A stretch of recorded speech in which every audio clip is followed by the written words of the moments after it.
শ্মশানে নিয়ে যাওয়া হচ্ছে ধর্মেন্দ্রকে। পালন হলো না ৯০তম জন্মদিন। সব গুজবের অবসান ঘটিয়ে অবশেষে চলেই গেলেন বর্ষিয়ান অভিনেতা ধর্মেন্দ্র। সোমবার দুপুরে মুম্বাইয়ের নিজ বাসায় শেষ নিঃশ্বাস ত্যাগ করেছেন তিনি। তার মৃত্যুর খবর নিশ্চিত করেছেন বলিউডের প্রযোজক ও নির্মাতা করণ জোহর। বিস্তারিত থাকছে ডেস্ক রিপোর্টে।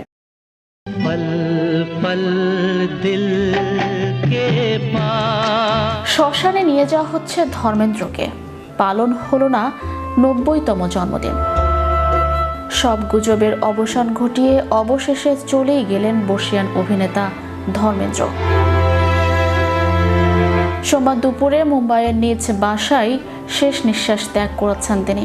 তার মৃত্যুর খবর নিশ্চিত করেছেন বলিউডের প্রযোজক ও নির্মাতা করণ জোহর। ইনস্টাগ্রামের এক পোস্টে তিনি লিখেন, এটি একটি যুগের সমাপ্তি।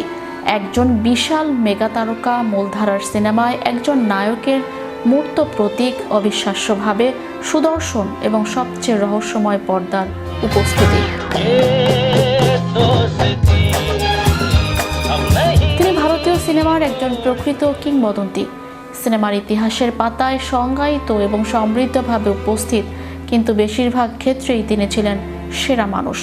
আমাদের ইন্ডাস্ট্রির সবার কাছে তিনি এত প্রিয় ছিলেন, সবার জন্য তার ছিল অপরিসীম ভালোবাসা এবং ইতিবাচকতা।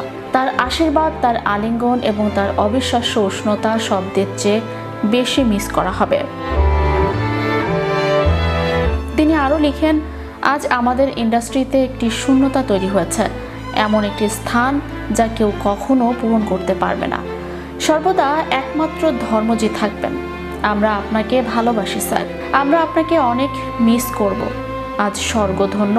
আপনার সঙ্গে কাজ করা আমার জন্য সর্বদা আশীর্বাদ থাকবে এবং আমার হৃদয় শ্রদ্ধা এবং ভালোবাসার সাথে বলে, আভি না যাও ছোড়কে, কে দিল আভি ভার নাহি, ওম শান্তি।